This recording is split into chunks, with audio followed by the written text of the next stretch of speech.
welcome to the Hoop Collective podcast. We talk about the NBA. Got a special pod for you guys today. Where I'm going to have some guests, some people that I really respect, and a special guest. I've got Mike Singer, who we're going to talk about. He has a book coming out on Nikola Jokic, and more fascinatingly, has a book coming out as he's working for the Denver Nuggets front office. You're going to want to hear that conversation. We've got Yann Ohnona. We've got Yann Ohnona, who is a French journalist who writes for the L'Equipe magazine, or L'Equipe newspaper, which is world famous in France, and has covered Victor Wembanyama since he was a young teenager. And we have a great conversation with him about Victor today and his background and what's going on in French basketball. And my special guest is Golden State Warriors guard Brandin Podziemski, who we're going to talk to for a little bit here. So thanks for joining us. And here we go, talking with my special guests on this episode. Been looking forward to this for a long time. I'm very happy to introduce a guy who's been a friend of mine. I'm going to disclose that you're a friend of mine, Mike. I hope that's okay in this world of, conflicts of interest. Mike Singer, who I've known for a decade plus. He was the very long time NBA beat writer for USA Today. Where else before the Denver Post? Where else did you work?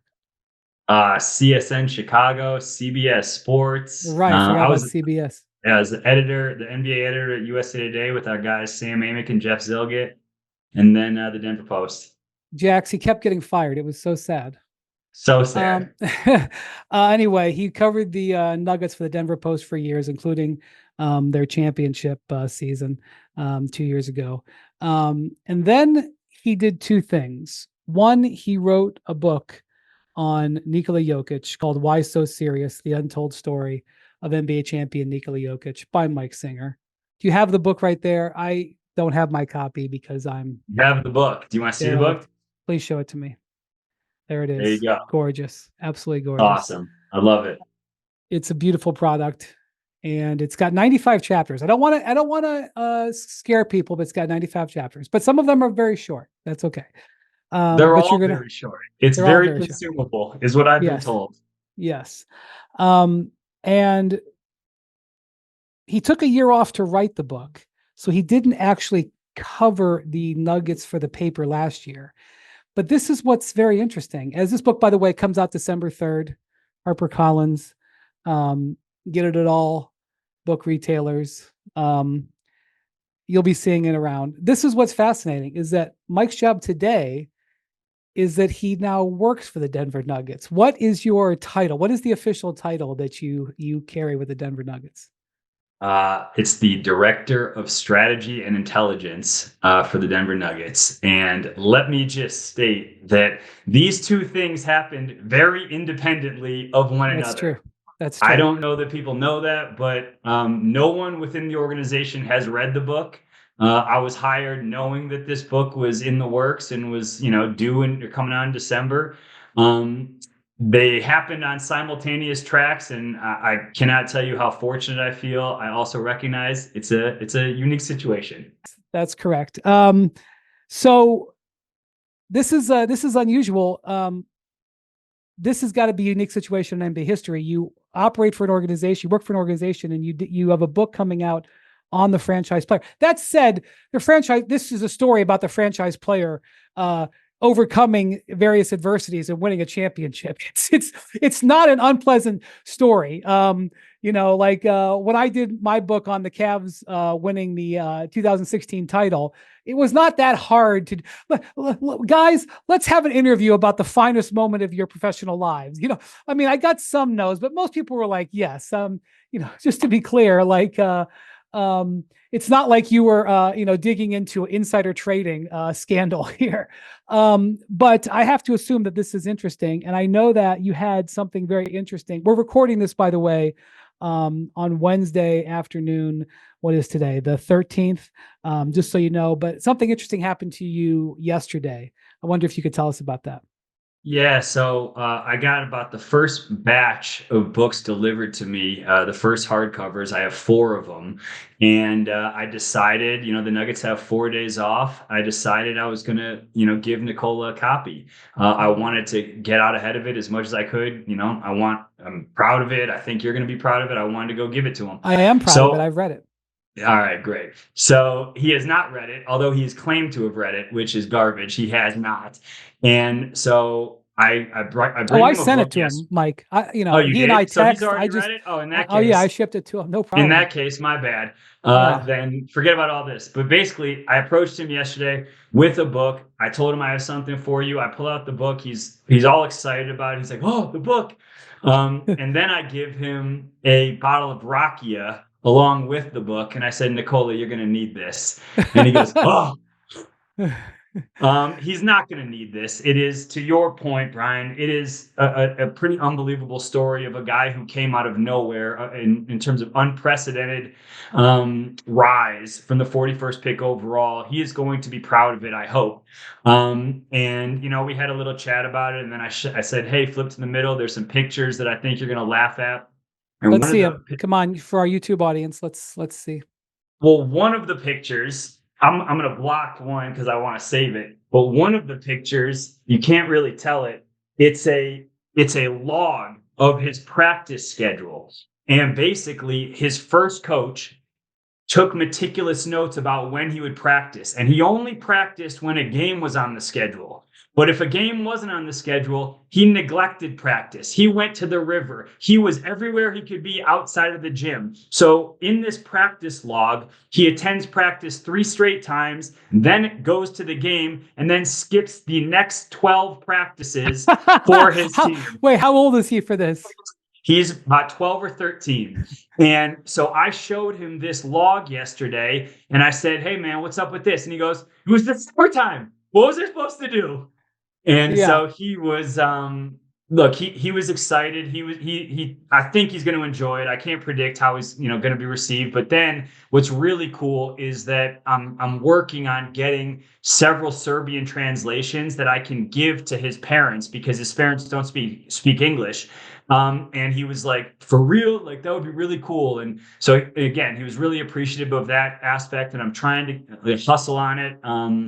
And to be able to give him a book, after a year and a half long process was pretty unbelievable. After he knew I was doing this, he sat down with me for, a grand total of 23 minutes.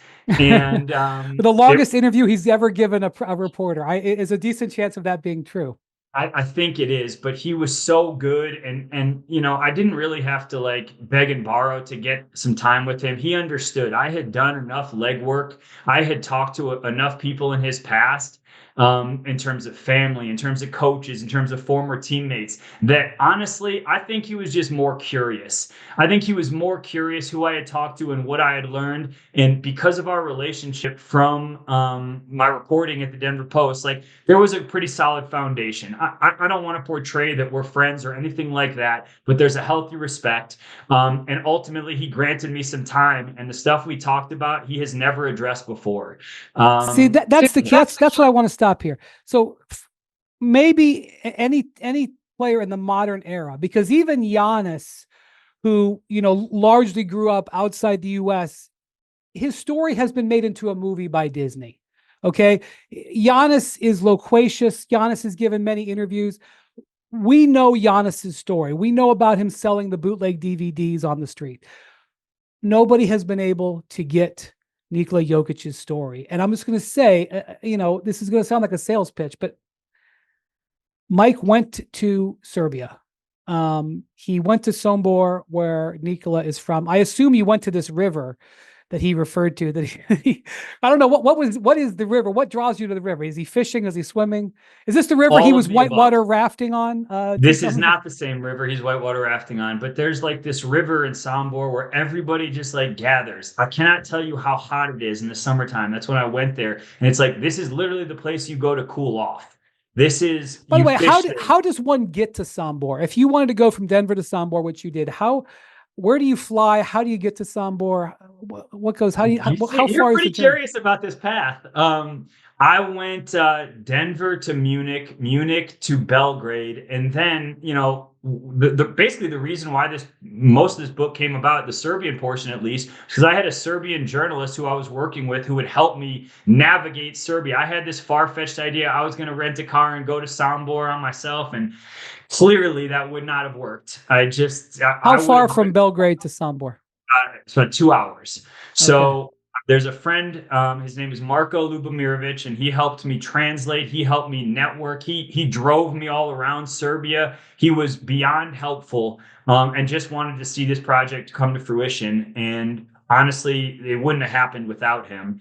And he's driving me. He's telling me certain places where we're gonna go. He's like, "Hey, I got a contact for his first coach. I know how to get in touch with his dad, yada, yada, yada." And it's just like, when we're navigating in Serbian, he was invaluable. And so you're asking me, how did I get there? It was with the help. Like there's no world where this book comes to, its final form without his help. And, I would have been lost, as much as I don't want to admit it, I would have been lost trying to navigate Belgrade and Sombor by myself. Well, as a side note, on a personal note, I've visited so many of the great basketball centers of the world.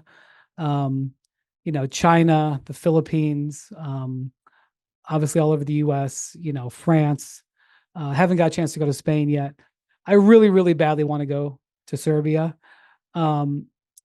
because it's the cradle of so much great basketball story. I have friends who live in Serbia. A bunch of NBA teams employ scouts who are based in Belgrade. So much goes down. Like right now, Maccabi Tel Aviv is playing their home games in Belgrade because they have to leave Israel because of the war. Seriously, like I talk to people who either are in Belgrade or are passing through Belgrade multiple times a week. Last week, I talked to an NBA executive who was at the Belgrade airport leaving. Yesterday, I talked to a guy who was in Belgrade. Today, I talked to a guy who's flying to Belgrade tomorrow. Like the NBA and Belgrade are connected. But the thing about this book is that Mike does interviews with people who only speak Serbian.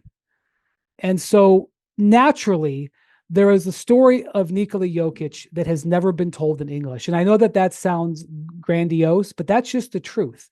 And so much of this goes through his childhood and his formative years. And you talk about him as a 12-year-old. There was two things about reading. To me, I mean, obviously you go through the whole championship, but to me, the best part of this book is, first off, I'm going to talk to you in a minute about the interview that you got with Nikola's father, who doesn't speak English. I promise you, this may be the most extensive interview his father has ever done. And certainly the most extensive interview has ever been put in English. Secondly, I think it's important that you understand how close Nikola was to just stop playing basketball. And you tell that story. And I wonder if you could just sort of give the thumbnail now without giving too much of away, but how close, we got a 3-time MVP, 4-time if you include the finals, which I do. And this is a guy who you talked about him not going to practice at age 12. That was almost it at age 12. And you tell that story in the book. Yeah, he had, I'm going to call it a tepid relationship with basketball during his formative years, which is, like, to your point, crazy to say about a 3-time MVP. He hated practice. His coaches knew it. The conditioning aspect of it, he hated it. There were times in practice that I include in this book where he faked injuries to get out of practice. He hated running so much. His teammates knew he hated running, but he was so damn good that they needed him. There's a scene that I talked about in this book where his teammates are literally running around a horse track, training and conditioning. He is on the inside of the horse track training horses, and they're begging him, they're pleading him, come on, man, can you please condition, can you run with us, like you need to. He's on his chariot. He takes his feet off the chariot and mimics jogging with his teammates and says, "This is the best you're going to get from me." Okay, I love this story because it's 100% believable from just what we know about Nikola, and also the fact that they put up with all this. The dude missed 12 straight practices. In any other situation in the world, you're like, this guy is off the team, forget about him. But he was so good, they kept begging him to come back. They kept letting him come back. So basically there's a 6 month period, and he has alluded to this. He's never really talked about it. There's a six, it's not like dramatic or anything. He just doesn't disclose anything. There's this 6 month period where he was just kind of over basketball. He was tired of it. It was exhausting. It was too much of a commitment. Hell, it might have been summertime and he wanted to be in the river. Who knows? What it coincided with. But the other aspect about Nikola is, and we kind of know this, is how much he loves horses, right? And that was his primary hobby. So I think maybe the biggest revelatory piece that I found, which it's crazy to wrap your head around, the people around Nikola, including his dad and a couple other people close to him, had to incentivize basketball for him to get back in the gym. They told him, you can only do the horses if you go back to basketball. Think about that. You can only do what you really want to do with the horses and train them and work with them and clean the stalls and everything if you go get back in the gym. They had to lure the best basketball player in the world back into the gym during a very pivotal time. And ultimately they succeeded. But the means that they took to do that is pretty unbelievable. And I mean, to your point, we're talking about a team of advisors for a 12 and 13-year-old. Like, people realized he had something special. And you get all of these stories from these people, on the ground in Sombor. Like, I don't want to downplay the fact that of all the stories that you tell about the Nuggets going to the championship, that's all in there, including a near trade that we're going to talk about in a minute that is amazing in this book. But this is the stuff that you're going to get on, when there's a movie made about Jokic, this is going to be the source material, because there is going to be a movie made about him. I hope you're the executive producer. Don't accept anything less. Don't accept associate producer. Take executive producer. I got my hands full right now in the front office, so let's one step at a time. Okay, you can be a consultant. So the other thing about this book that I really felt with the stories that you told, and also what Nikola told you as well, I mean, that's in there, about how his older brother, who had a career. I mean, he wasn't going to be an NBA player, but he was a professional, right? He was sort of a semi-pro. In Serbia. He basically gave up his career to go help his young brother, which, okay, now it seems like no brainer. The guy's worth $300-400 million. But at the time, this is a guy who would rather clean up horse bleep than practice free throws. And so he basically gave up his career. You described that as well. Yeah, his oldest brother, Strahinja. I think everyone who follows the Nuggets or follows Nikola knows Strahinja. He's the bigger one of the two brothers. And when he was in Belgrade, he basically sacrificed his life. Nikola told me that. Their dad, Branislav, told me that he basically put his life on hold to ensure that his youngest brother had a chance to succeed. What does that look like formatively? This is one of my favorite anecdotes. Before he went to Belgrade, he was in a small city in Serbia called Novi Sad. It's relatively close to. It's not that small of a city. Okay. It's also the home of Serbian basketball great Darko Milicic. Who gets a couple cameos in this book, by the way. Yeah. But one of my favorite anecdotes is that basically his brother Strahinja spearheaded that transfer from Sombor to Novi Sad. And one little line in here that I hope people get enjoyment out of: Strahinja owned and or operated some bakeries in Novi Sad. And he was a basketball player and a bakery owner, which I think probably is something that Nikola would like to be, if you could squeeze in horse. Yeah, is there some crossover? Yeah. So I asked, I brought this up to Nikola. I said, "Hey, is this true? Like, your brother was involved in some bakeries?" And he was like, "Yeah, I used to eat breakfast there every day. It was actually really good."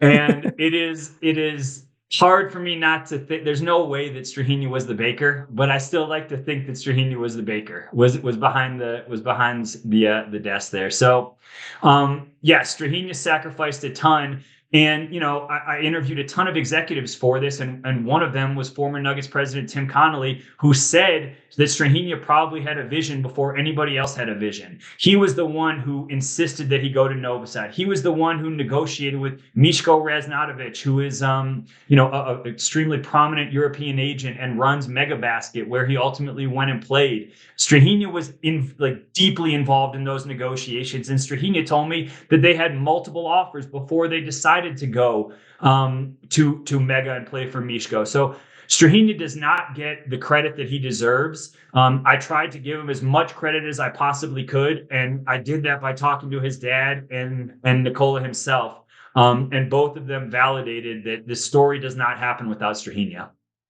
So I want you to tell us how you were able to get, there's huge quotes in this book from Nikola's father, and they're poignant, and they're revealing. And again, I promise you, if you like basketball or care at all about Nikola Jokic, you will not ever read stuff like this, because it doesn't exist in English. It probably doesn't even really exist in Serbian, but it definitely doesn't exist in English. How did you get this interview with his father, who doesn't speak English?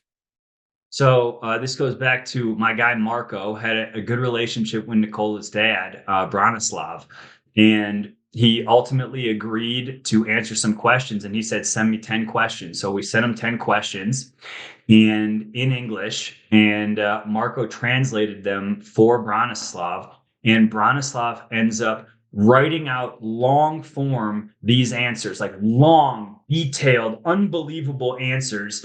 And then he ends up sending the PDF of these, these 10 answers. He sends them to Marco and I have them on my WhatsApp, these pages that are just incredible detail, where he's clearly just sitting in his office answering these questions in as much detail as he can. And I know for a fact that he's excited to read it. He's been asking Marco, "When's it coming out? When's it coming out?" And that's part of the reason I'm trying to get the Serbian translation for him. But the level of detail that his dad answered, there's one story that it's so telling, and it's so, you can just see it given what we know about Nikola. There's one youth game where his dad's sitting in the stands, and Nikola gets fouled, and he's at the free throw line. And his dad is yelling some criticism. He's like, "Shoot with the higher arc, shoot with the higher arc." And you don't tell Nikola Jokic how to play basketball. So he takes 2 dribbles, and he throws both of these free throws almost to the top of the hall where they're playing, almost to the top of the gym, in defiance that you do not tell him how to shoot a basketball or how to play or how to do anything. He's got this. Don't worry about it. The irony is, he now takes these huge arcing shots when he fires them from behind his head that are completely indefensible. Right. So, and I get it. I get into like the formative stuff, the coaches who kind of taught him that stuff, the coaches who said, "Hey, this could be a valuable tool in your tool belt." Like, I cannot thank all the people who participated. The access was unbelievable, from executives to coaches to teammates to family. To him himself. That's kind of why I'm so excited about it. And I think people are going to get a different light on who this dude is. You know who I'm thinking stream of consciousness. I know that JJ Redick, maybe not one of your first 4 copies, but whenever the Nuggets play the Lakers, you should give a copy to JJ, because JJ is an incredible admirer of Serbian coaching. And I think he's even said on his podcast, I hope he said this on his podcast and didn't say it to me, and I hope I'm not getting aggregated again, because it happens every 5 minutes right now. I think he said he wanted to send when his boys are older, he wants to send them to Serbia in the summer to go to basketball camp, because he just admires so much about the way the Serbians coach their players. It's funny you say that, because there is somebody who I interview in this book who got a direct message from JJ Redick, a Serbian basketball quasi coach. And JJ Redick was inquiring about Serbian basketball tactics in the youth. So it tracks. Right. So it'd be interesting to hear, back when JJ did podcasts, we could have had him on and we could talked about it, but he's sworn off social media and podcasts. Good for him. He doesn't JJ. remember any of our names. No, I'm just kidding. JJ's great. But so I mentioned a minute ago about something that happened in the trade market. So you reveal in this book something that is fascinating and is a remarkable what if. This will get aggregated. I hope you're prepared for the aggregation, Mike Singer, because this is going to get aggregated. So aggregators, start your recording. I believe it was 2018, the 2018 draft. You tell this story in the book. So let's give away some of the good stuff. What happened in the 2018 draft with the Nuggets that would have impacted Jokic? So it's the 2018 draft. The Nuggets are sitting on the number 14 pick. Obviously, they end up with Michael Porter Jr. that night, and everybody's happy. Michael's been incredible for the Nuggets. Do I say for us? I guess for us. Yes, you can say it. Yes, hell yes. That's who you're getting your paychecks from. You're rooting for the team to win. You can say it. So going into the night, there were two prospects that the Nuggets were high on. One was Shai Gilgeous-Alexander.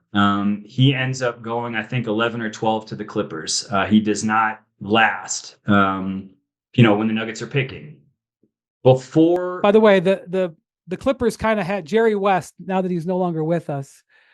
Jerry West basically identified Shai and promised Shai. I mean, obviously the Clippers were on board, but promised Shai and convinced Shai and his agent that he wanted to be a Clipper and got him to shut down all other workouts and, do whatever agents do to try to guide a player and part of the reason why Shai slipped, he wasn't, he was obviously good at Kentucky, but it wasn't like he was a guaranteed top 3 pick or whatever. But part of the reason Shai slipped all the way to 12th, I think it was 12th, was because Jerry West, and I don't want to give him too much credit. I don't want to offend Lawrence Frank or the Clippers front office. Obviously, whatever. But I know because the agent told me the story about what Jerry West did. So, go take it up with him if you don't believe me. But, part of the reason that he was a guy in that draft who was a bit of a player of mystery. Sorry. So it's all good. So he was high on the Nuggets, but there was a guy who they were very interested in trying to land. And the Nuggets knew that the number 2 pick, which the Sacramento Kings owned, the Nuggets knew that Vlade Divac, who was running the Kings at that time, a Serbian, was not high on Luka Doncic. That has been since reported. I think that Vlade didn't necessarily want to pair. There might be a Luka. book there. If you ever write another book, there might be a book in. Well, we've got a book coming out with our colleague Tim McMahon, the Wonder Boy on Luka. As you were tromping through Sombor, swimming in the river, McMahon was drinking beer in Luka's hometown in Slovenia. So, yes, we'll be hearing his stories of trials and tribulations when his book comes out in the spring. But sorry, go ahead. So the Nuggets knew that Vlade Divac was not particularly high on Luka Doncic, and they had designs on pairing Nikola Jokic with Luka Doncic. And on draft night in 2018, they tried. There was a call placed. There was a proposal. And the Nuggets attempted to get the number 2 pick for Gary Harris and 2 first-round picks, is what I was told. You can roll your eyes at that price tag, but look in retrospect. The Kings ended up taking Marvin Bagley with the number 2 pick. I'm not saying that this trade was imminent. All I'm saying is that this trade was discussed and considered because the Nuggets knew that Vlade Divac was not particularly high on Luka Doncic, and they tried to exploit it. The wrinkle in this is that had the Nuggets ever been willing to part with Jamal Murray, we have a hell of a what if in the annals of NBA history, but that did not happen. But I will say this, you have this in the book, it's not just a one call and hang up. There was a time, it's kind of like when the Suns thought they had Steph Curry.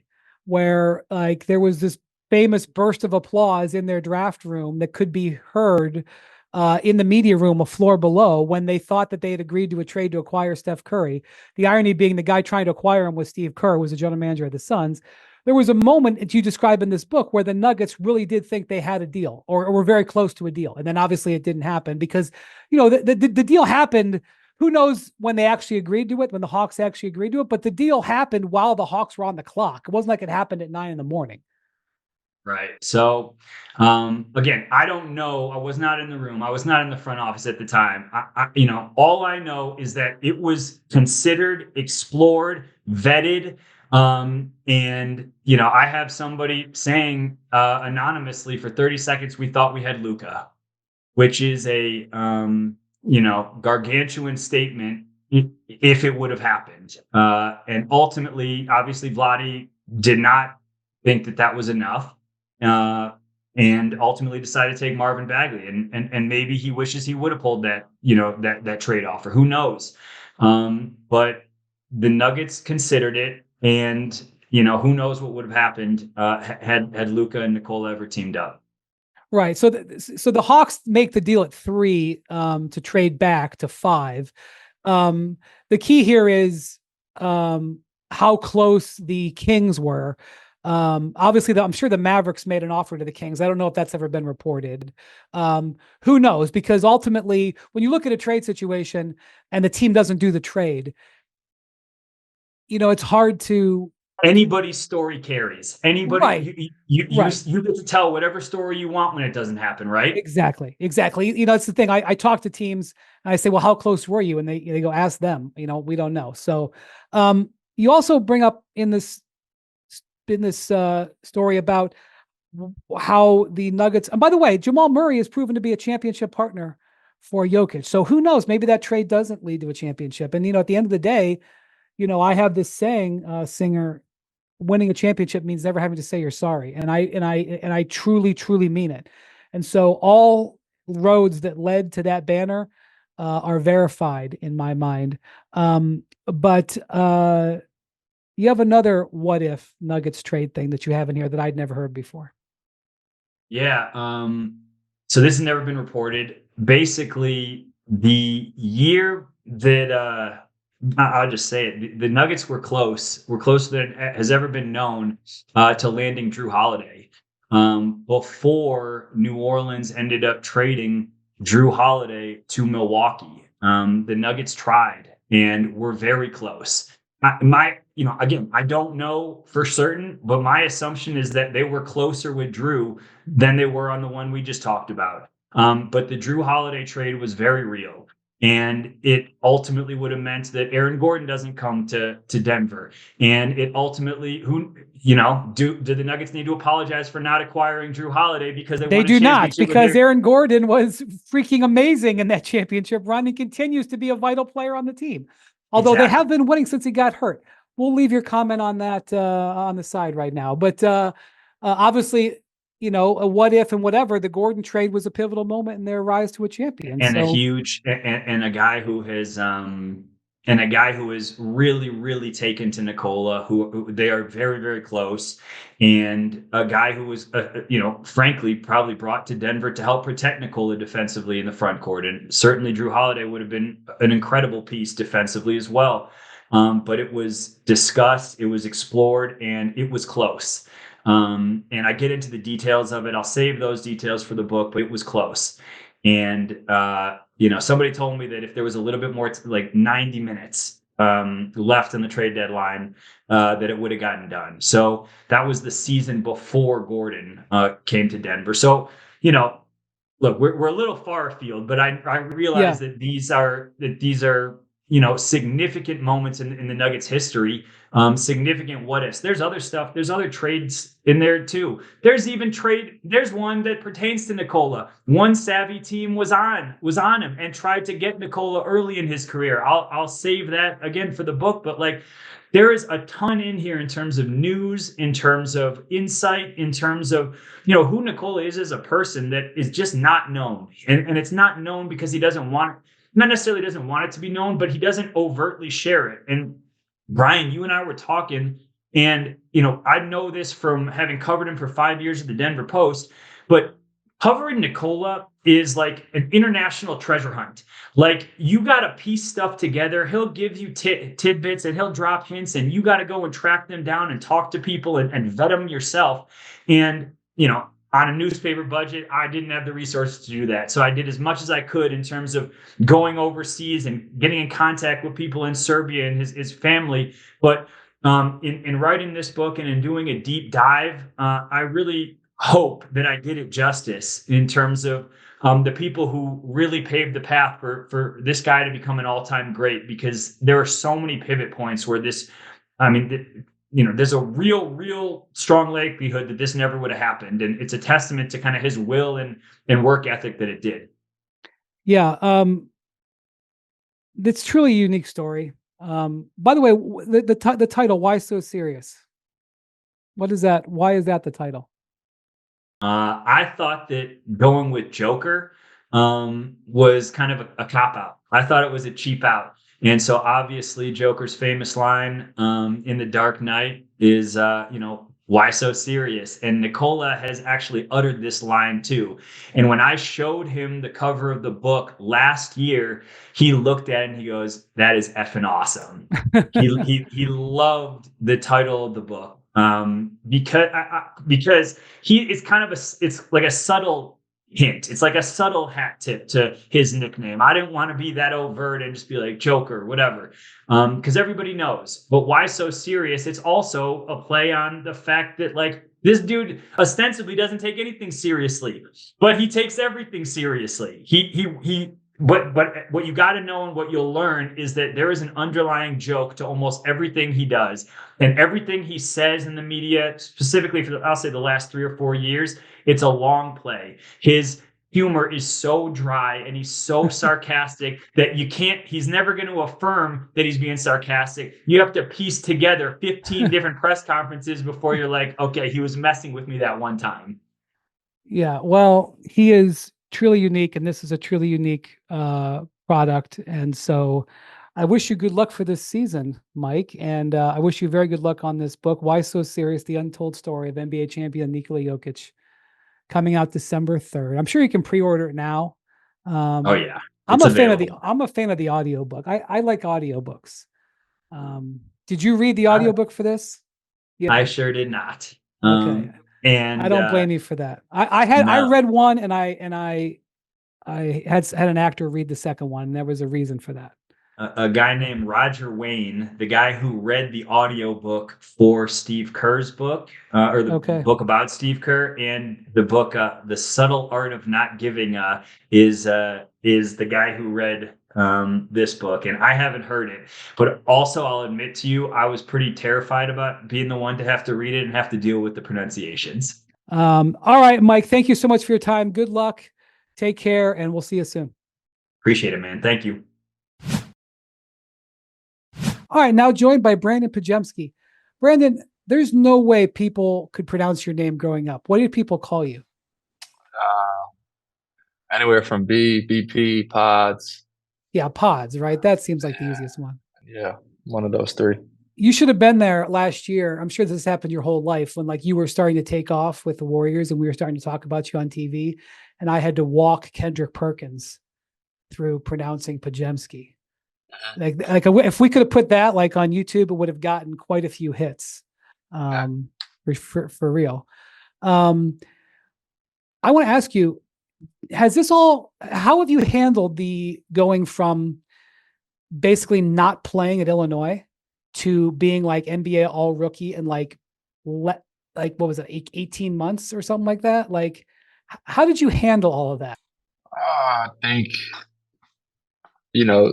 from that situation, there's really two ways you can look at it. You can look at it as, do I want to prove them wrong of where they messed up? Or is it, do you just want to continue doing what you know is right and prove yourself right?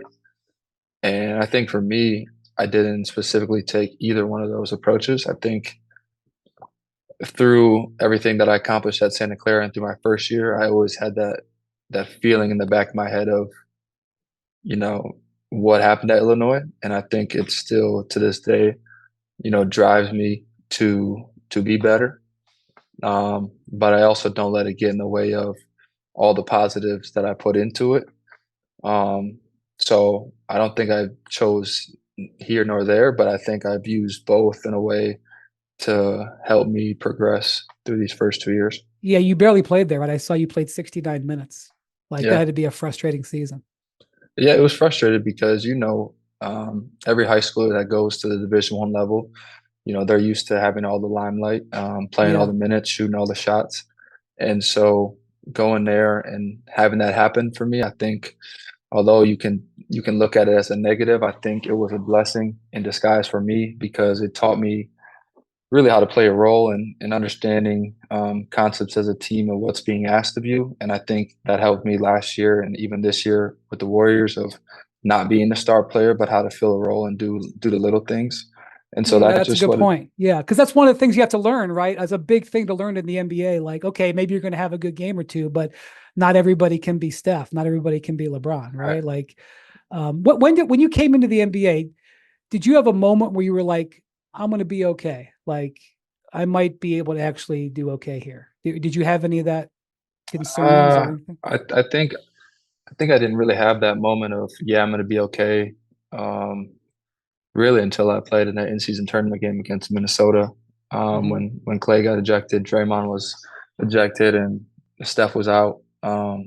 That's really when I felt it because coming in, I had Steph, Chris, Clay, Corey Joseph, kind of Yeah. all in my Welcome to position. the NBA.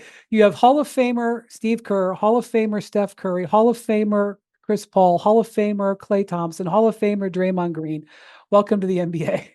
Yeah, it was definitely tough because I just from a numbers perspective and just from like a logical perspective, I was like, where do I fit in? Like where do I come in the picture? And I knew Golden State wasn't notorious for playing young guys. A lot of Right. time was spent in the G League, and just kind of let you develop. So that's honestly where my mind was at, especially coming off a poor summer league. Um, that's just kind So of you what I so was you saying. struggled in summer league. How were you feeling after that? Terrible. It was Right. just I really like contemplated like, am I good enough to play at this level, given the fact that I'm struggling in summer league? But then you know, I looked at Steph. He struggled when he played in summer league his first year, and he turned out to be fine. A lot of guys do struggle in their first year in summer league, and they turn out to be just fine. So, um, using that, Sometimes. yeah, Sometimes, using Brandon. Because like here's the thing I'll tell you. Sometimes guys are awesome in summer league. Um, and that isn't always an indicator that the guy's going to be awesome in the NBA.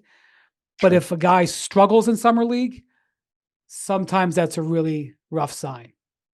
I yeah, can tell you this now because you're taking off, but I can see why, those 2 months when you were just, figuring out that was a challenging time.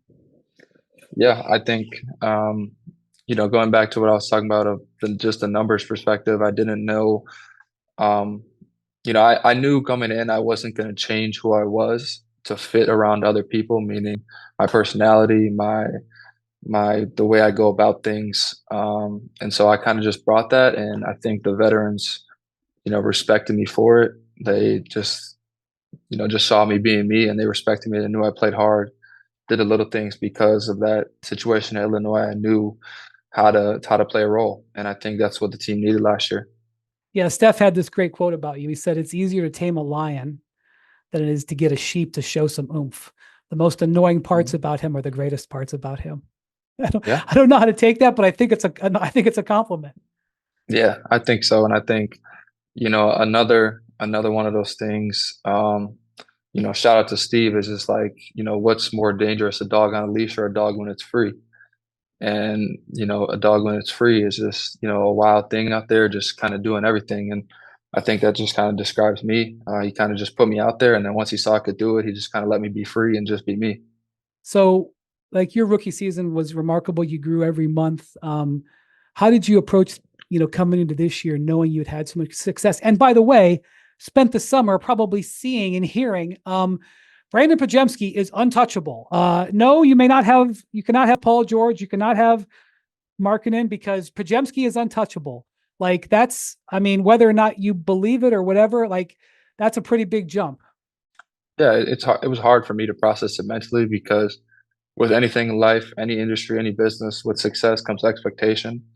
Yeah. And just knowing the situation with Clay and Chris, not knowing if they're going to be back, but most likely probably not going to be back. Yeah. You see a window of opportunity for yourself. Um, and so I kind of just looked at it that way. Obviously, everybody's hyping you up, but at the same time tearing you down. Why didn't we trade him? We should have traded him for X, Y, Z. I would consider it a vote of confidence, but that's easy for me to say because I'm not in your shoes. I would be like, wow, I've established myself with this organization, but I kind of get what you're saying. Yeah, I think it's both. It's you feel the respect and love from Mike Dunleavy and Joe Lacob and our front office team of how much they value me, of just seeing 1 year of what I could do. And it's not like you're just being traded for another role player. These are all stars we're talking about. And so seeing that was like, wow, this is cool. But then also seeing your value across the league of teams wanting you to trade for their all-star. They don't want just nothing in return. They want something. And so to see, the Clippers, the Jazz, want me in return, it shows, not only Golden State's value for me, but also teams around the league. What has it been like playing on the team this year where you guys are playing 10, 12, 13 guys a night? I haven't checked today, but I think you're pretty much leading the team in minutes, but you're getting quite a bit of time, but it's a completely different experience probably than anybody on this team has ever played for, certainly in the NBA. Yeah, it's different. Steve told us from camp that we have so many guys that can play, and he doesn't feel it's fair to have to limit people from not playing because they do provide so much. And I think it's worked. Especially we've had some injuries. I've been out a game. Steph's been out 3 games. Knocked in the nose, man. I'm sorry about that. Yeah, Steph was out 3 games, and fortunately we were able to win all 3. Which, if you looked at our team last year, I don't think we won a game without him. And so I think it just credits our depth, and everybody's just willing to put forth their best foot for the team success, and they know individual stuff will follow. Hey, I see that you juggle tennis balls before games. How long have you been doing that? Why do you do that? I do it for more of a hand-eye coordination. I know Steph does a lot of tennis ball stuff during the off season. Obviously, this off season I didn't get to work out with him as much because of the Olympics. But last off season I worked out with him quite a lot, and we did a lot of that stuff. And it's just to get the brain moving, not so much focusing on basketball, but also just getting your mind ready and right for the game. And I think it's just something that's just helped me just kind of lock in and be really focused. And so you're joining us today because of an Invisalign partnership. Correct. Yeah. Did you have braces as a kid? I did have braces as a kid. Not for very long though. I think I had them maybe 6 months. And my teeth were fine, but obviously Kevon Looney, one of my teammates, he has a partnership with Invisalign clear aligners as well. And so just to see his transformation of, his teeth were already good and he wanted to keep his gap, and then being able to fix his teeth, but also let him keep his signature gap was just appealing to me. Signature gap. It is a signature gap. I'll give it to you. Yeah. And so it was appealing to me, and, 18 million people around the world wear them. So I was like, this kind of makes sense for me. Why not get a better smile if you can while I'm young? And so I just wanted to trust them, and they're really good about, fitting me in where my schedule fits and making things easy for me. Listen, man, before you were born, I knew one of the original investors in Invisalign. He was one of the owners of the Cleveland Cavs. So it's been around a long time, and it's never been more popular. Thanks so much for your time. Yes. Good luck. I hope you don't need any more facial. I hope you don't need any more dental interaction, any extra Invisalign, and keep the injuries away from your face. Yes. Thank you, Brian. Appreciate you. Thanks, man. Take care. Cool. Okay. Now, very special guest joining us here from Paris. Yann Ohnona was somebody who was very helpful to me in ways that he knew and didn't know, because he is a sports writer for L'Equipe, which is the leading sports publication in France. It's a spectacular publication. I wish we had something like it in the US. I would say people would call it the Sports Illustrated of France, but that's not even right, Yann, because it doesn't publish once a week. It publishes every day, right? Yeah, it's daily. And it's like a tabloid style. and it's all sports, and it's all French sport. And I actually got a subscription to L'Equipe when Victor was playing for the year at Metz 92 in Paris, and to read Yann's coverage. And he'd had all these great stories and interviews with him, and he followed them all around Europe. And so Yann wrote a book. The book actually came out last year in French, right, Yann? Right. And Absolutely. is now available in English. Here it is. Wembanyama, the story of Wemby's meteoric rise from those who knew him best. And it is a beautiful book. The design on it and the photos are spectacular. It's a great product. And it is as complete of a history that exists on Victor. And you're talking to somebody who's gone down Victor's path. This is a complete A to Z on Victor. And, again, this is so much of Victor's story is not available in English. Yann, like it's a piece of history because it's a recording. Frankly, Yann, a lot of bleep happens in French basketball that we here in America don't know about because it doesn't show up on our social media feeds in English. You've covered a lot of it. I understand. But when was the first time you saw Victor play? So when I actually saw him play, there were a few flashes, like Nanterre, for a professional game or so. And before the professional game, you always have like the youth team playing. So of course I had heard about him for years, but the first time I actually saw him play with responsibilities and all, it was that professional year in Nanterre. And the thing with Victor that struck me is that it reminded me of when I was just a young kid, meeting for the first time with Shaquille O'Neal.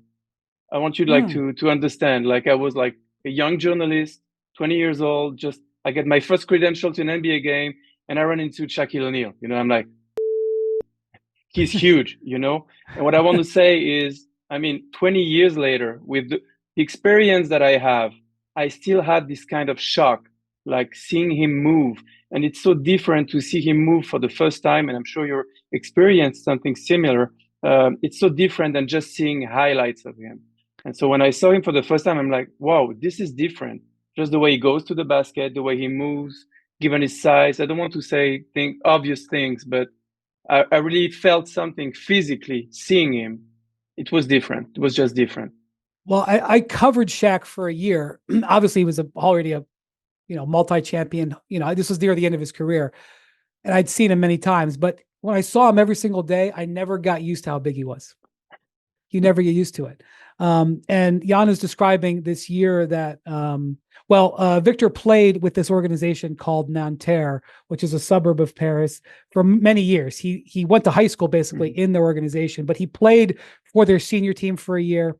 Then he went into southern France and Lyon and played for Asvel for a year, the team that Tony Parker owns. And then for his last year before he came to the NBA, where he could have gone anywhere. He could have gone to the G League. He could have gone, right. I don't know if he could have gone to college.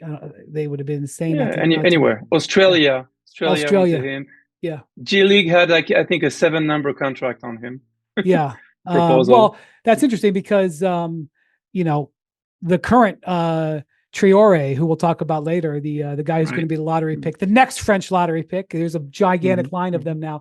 He could have come to the U.S. and probably paid for several $1 million this year, but he stayed and is playing in Saint-Germain, right, and outside Paris. Saint-Quentin. Oh, okay. That's okay. All the time I've spent in France, Yann, my French is awful, but that's fine. Wembanyama played in Nanterre. That's when you saw him in a suburb of Paris. And then you covered him pretty much every day his last year in France. I'll just say this. Obviously, I knew about Victor. I'd heard about him. I saw him play when he came to the U.S. That was the first time I saw him play for the G League games. What struck me was not how great he was as a talent. I knew this already, although he was obviously brilliant in those games. What struck me was his personality. And then I went to find more about his personality. which was all in French. And that's when I discovered your writing. And a lot of that is also in this book, where Victor has some incredible quotes. So many of them are in French. I translated as many as I could. This is a elite trash talker and elite level confidence guy. And he has been throughout his teens. And you have a lot of that in the book. And you talk to a lot of the people that were alongside him as this developed. Yeah, absolutely. If you talk about trash talk, I always remember the one that he had, about Scoot Henderson in the G League games. It's like, what did he say exactly? I'm sorry. Like, He he's not gonna said, he said if he was born in a different year, he'd be the number one yeah, pick. yeah, exactly. Which was probably a true statement. And I think it's aged pretty well, quite frankly. Yeah. And I like the fact that I experienced him during a media day. It was the first one where he got hired in Asvel. And there were like, the frenzy started then, the Wembanyama, the way they call it. And there were like 70 reporters, writers in front of him. And he owned the room. I mean, he was so easygoing, making jokes, even, making fun of us. And everybody was asking the same questions. How do you deal with pressure? Do you want to be number one of the draft? Blah, blah, blah. And he was always answering with a touch of culture, talking about stuff that's not even his generation. And the thing you talked about his personality, and that's the thing that convinced me personally that he was gonna make it no matter what. And so that's the first time I had like the incredible opportunity to spend like hours with him, like a whole afternoon with him and his mother to do an interview. It was in Lyon, and we get into his house and he has this painting. And I love that story because that's when I understood at this moment he wouldn't play. He was injured. So everybody was like, yeah, he's too thin. He's too tall. He's going to get injured. He's not going to deal with cope with the physical intensity in the NBA and all that. And he had not yet proven what he could do. And so I asked him about this painting. It's like, why did you pick that painting? And so the painting figures, and it's actually in the book, you have the picture of the painting. It's honest. It's like a character from a Spike Lee movie from the 90s, and that's why he talked to me, because I'm from the 90s. So I grew up with this, I'm like, why did you buy this? And I thought it was going to be something like, yeah, it looked cool. So I bought it from that, exhibit in Paris. It's a painting from Ruben Gérard. He's a French artist. And so it's like he read my mind. And so he told me, you know what, I really like this painting because I love the way the artist dealt with every inch of the drawing. I like the way he drew the character, and I like the 90s Spike Lee kind of vibe that the basketball player has on this painting.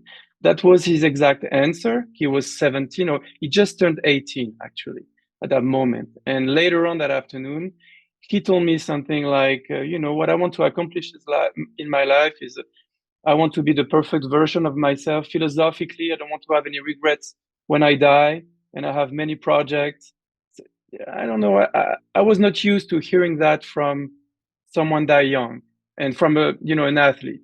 So honestly, that's when I thought, okay, his intelligence kind of matches the physical, incredible things that he has. And that's the recipe for success. Yes, I remember talking to him about his favorite artist, and he named an American, Keith Haring, who was, I'm not educated enough on art to describe his style of painting, but he's passed away, unfortunately, from AIDS in 20 years ago. Before Victor was born. I think he had passed away very shortly after Victor was born, but all of his professional work was done before Victor was born. And again, he was at his height in the 90s. And there was a lot of depth to what he talked about. And, I kind of respect that one of his favorite things is Star Wars. You don't find too many 20-year-olds, 21 years old, or however old he is now, who still love Star Wars like this. You even, in the book, you describe how his time with Tony Parker was like meeting his Yoda, because Parker is this icon of French basketball, and he met him at this formative stage. And the way he describes, he's not flippant when he describes these types of things. I find his personality so fascinating. And, you set the scene. I think when he played for the national team for the first time, he went to Lithuania, Right. for the senior national team, at least. And he just had this incredible interview. Yeah. That you'd write a whole chapter about basically this experience in Lithuania with him. That alone is such a incredible piece of history, that interview and that time that in Lithuania. Like, this guy is endlessly fascinating to me. I really appreciate. I want to thank you. I appreciate what you're saying, and it's true that one of the reasons that we decided to go and do this book was like we were watching online like thousands of stories about Victor, and basically 80-90% of the stories nobody even talked to him. It's just based on internet highlights. And in my office with my editors in chief, and we were like, and the editor of the book, Solar, we were like, we have all this material that we, did in the last few years. So it's a shame that we have this material with him. We were actually with him. We had the chance, the opportunity to do that. So we need to like put it together and make a story out of it. So that's how we came up with the idea to take everything, to do extra reports. And, that's why I went to Spain in the mini Copa where he was when he was 13 and stuff like that, just to make it more interesting and to talk with all the physical trainers and the people around him. Yeah, you talked to his youth coaches who were pivotal. The thing that I respect so much about his youth coaches and the reason I think, part of the reason he's just so, incredibly physically talented, but they didn't coach him like just a center. They made him learn the sport like they would teach all their guard. Everybody had to learn the same way. He got special treatment in so much as that he was a star and he was so tall, but he wasn't given special treatment in the way they trained him to play, nor did he want it. And I don't think that would happen in the United States. There's a reason why some of these incredible talents are coming from Europe, and he was given a very European upbringing, including leaving his home when he was 14 years old and moving from his hometown out near Versailles, which is 45, 50 minutes from Paris, and moving into Nanterre, just outside Paris. And he knew he was going to be an NBA player when he was like 12 or 13, which is one thing. But then all of the decisions that he made from that were to get to that point, which I know that does happen occasionally. But even like LeBron, who was like sort of the quintessential teenage phenom, he didn't make decisions that were as geared to his NBA future at 13, 14, 15, the way Victor did. And it's not like at that time there were French players pouring into the NBA like there are now. There was Tony Parker and I'm not even sure who else at that time. Like that story of his teenage years. That story of his teenage years is fascinating. Yeah, he was programmed, There's actually a story with Mike Schmidt. I think you know. Yeah. Mike Schmidt, my former ESPN colleague, who's now assistant GM of the Portland Trailblazers. Yeah, and so he was in Nanterre, and he was actually making a video of Victor when I guess he was like 12 or 13. And one of his youth coaches, which is now the president of Nanterre, Frédéric Donadieu, goes, runs onto the court. What are you doing? You can't do that. It's forbidden. What are you doing? And he didn't know that it was Mike Schmidt from ESPN. And he told me that's when he realized, how big that was. And it's true that Victor was, he was at least acknowledged from scouts, even in the US, when he was 10, because when he was 10, that's when he switched from his former club. The first club he was in was Le Chenet, and they were not happy with this. is his hometown, right? Le Chenet. He was 10, so he just went into Nanterre, and the first thing he did was going to a tournament, like an informal world championship of U11. And as he was going with Nanterre, people in Nanterre, know scouts from the US, but he was 10. Come on. Yeah. And it's you get teams from Lithuania, from all kinds of countries over there, Spain and mainly France. But it's still now it's a big event. They have like 25 teams, and it's like 10-year-old kids, and so people heard about him because he was there. And if you go there today, everybody remembers. Now he became like an icon over there, and he made the tournament even more famous, prestigious. And so that's how it started. And what you were saying, to call him a center, what's interesting is that it started, from the very beginning. His youth coach from U15, I'd say Brian George, who is also a video coach for French national team, had him in Nanterre, and he told me the first game that he played, first possession, he takes the ball, dribbles up until the corner and shoots a 3. So Brian George on the side goes crazy in his head, like, what the fuck is he doing? Like, that's the exact thing he told him not to do. Right. But of course, he made the shot.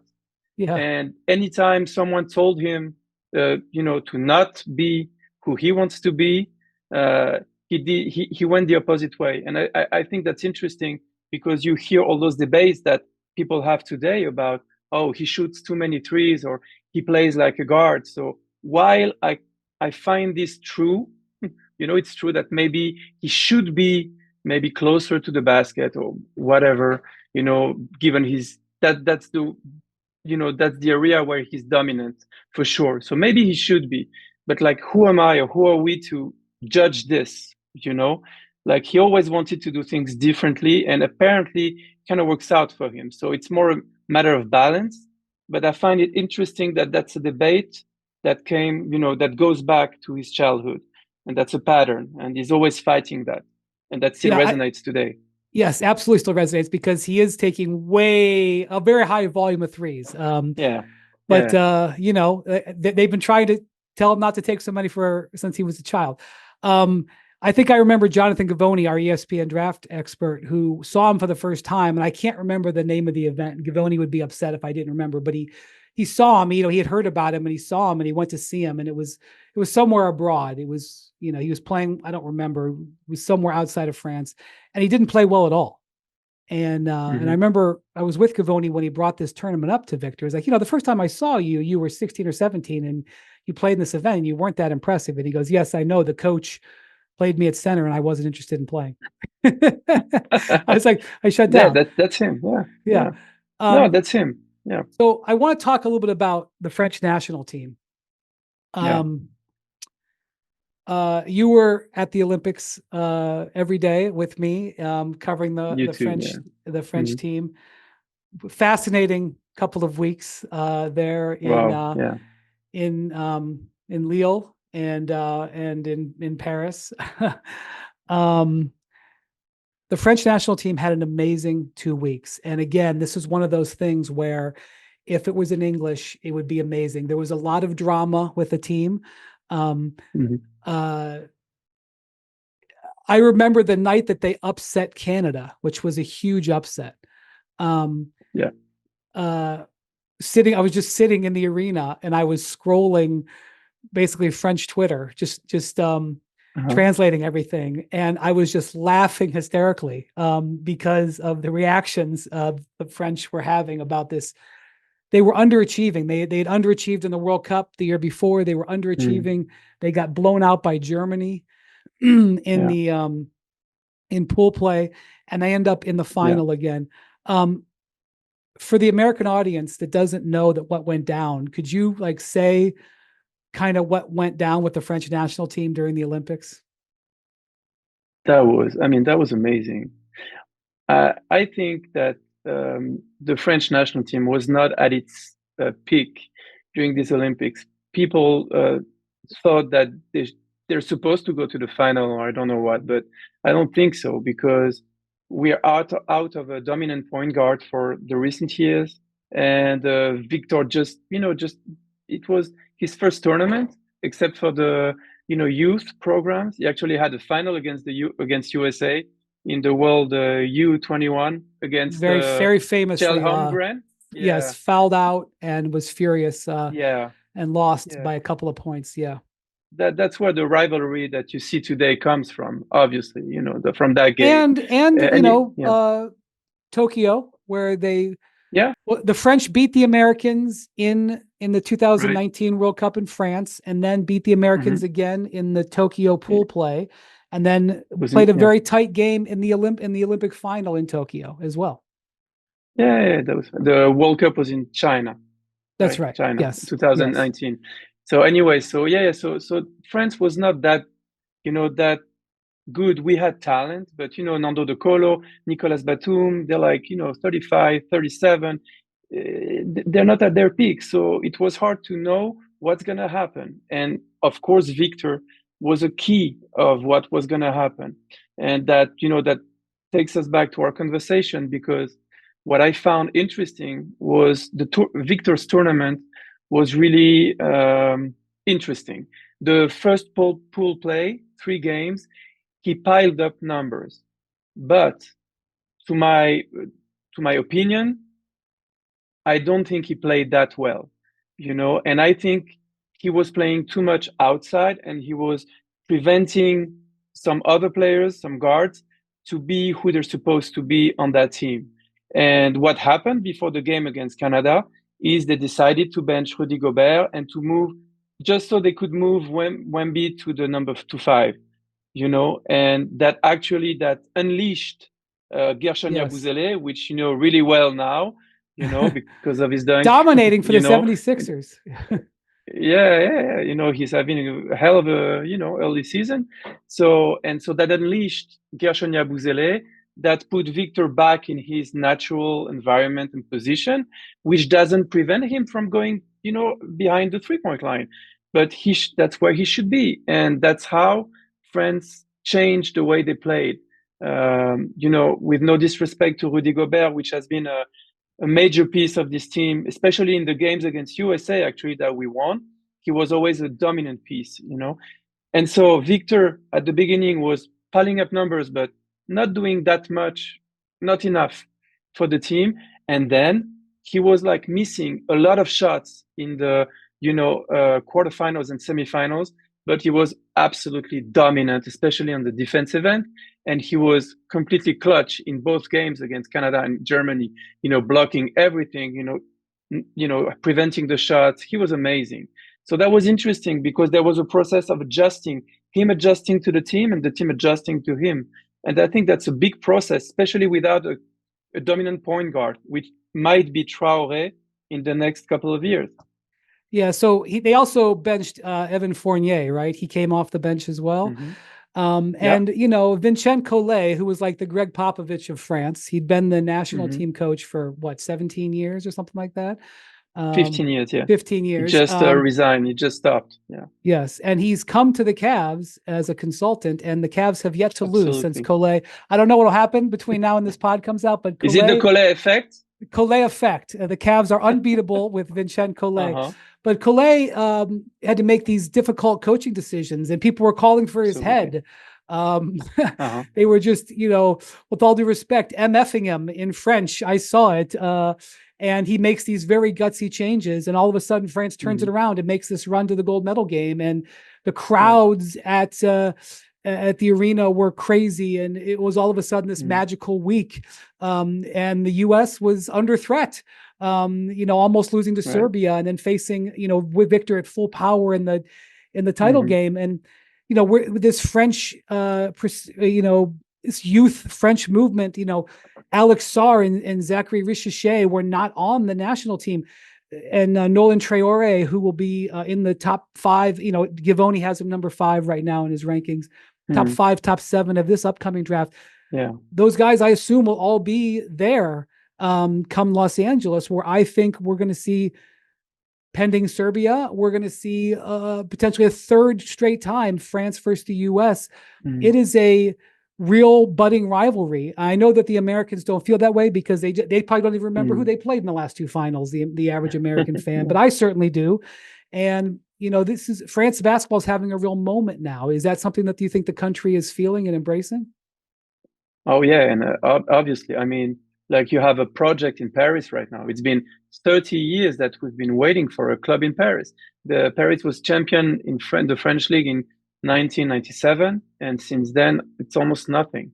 And so now we have an actual project with David Kahn, which you know as well, in the NBA, and you know the draft. Monaco has a huge budget, so they're able to bring in some stars.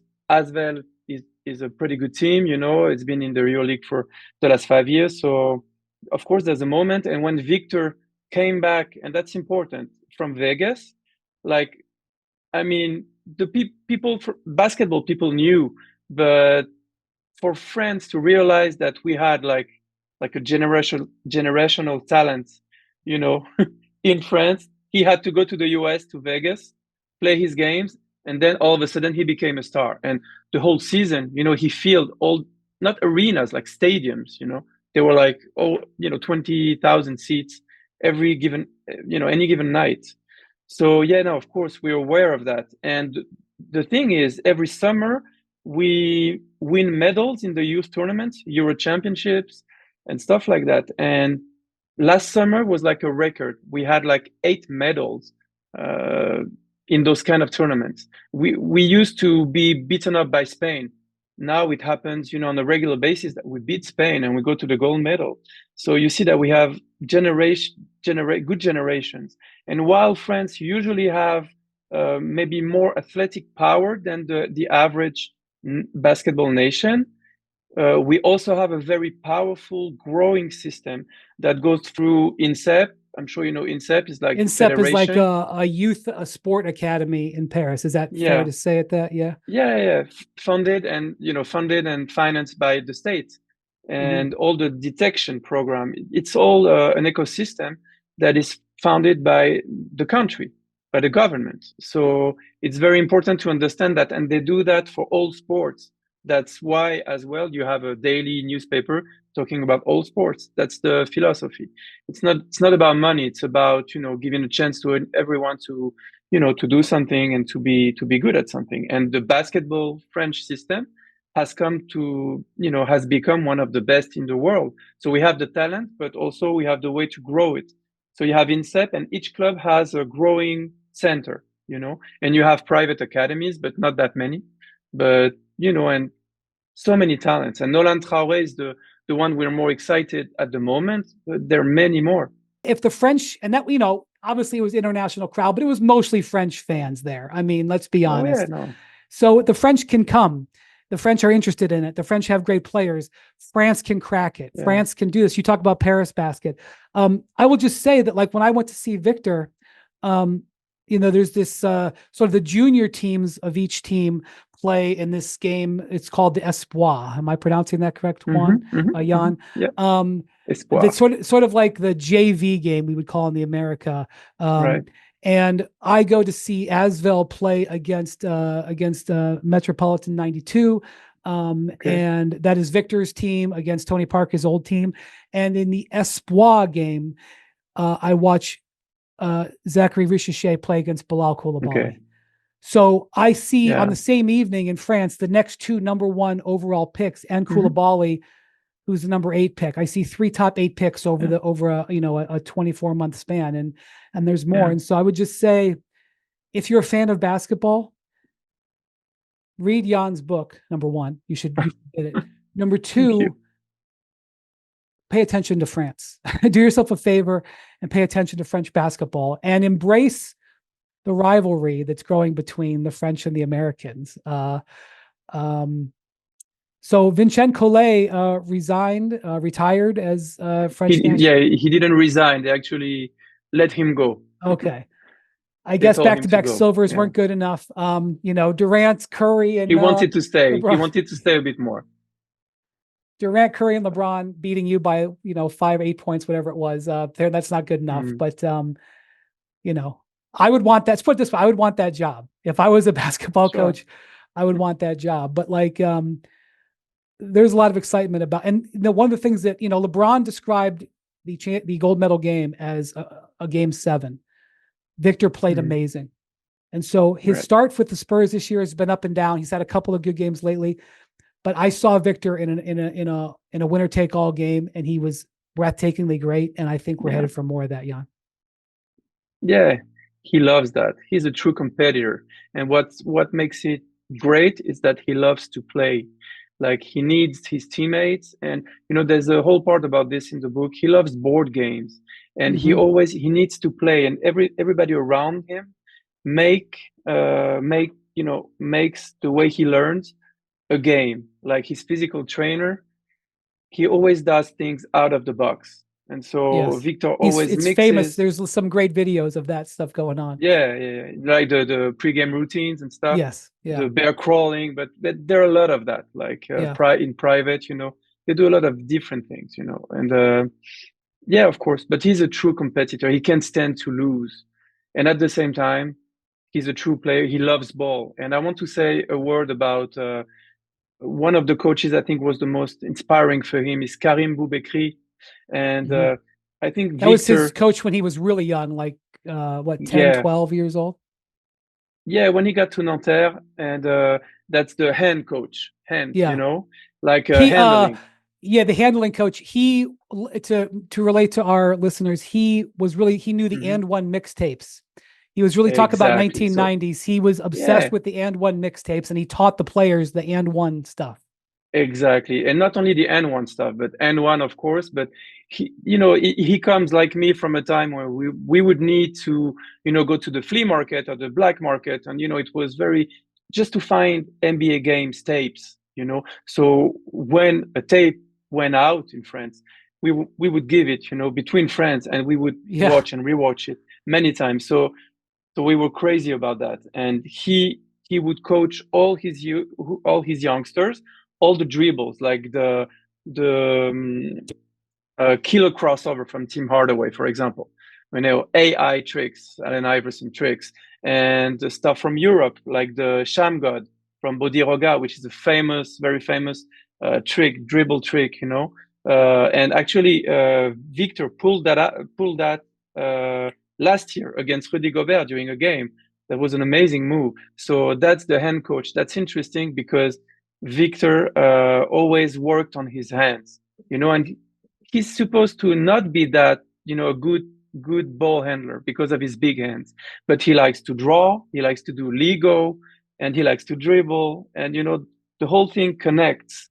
You have game, you have a big guy, a big man wanted to be a guard, you have the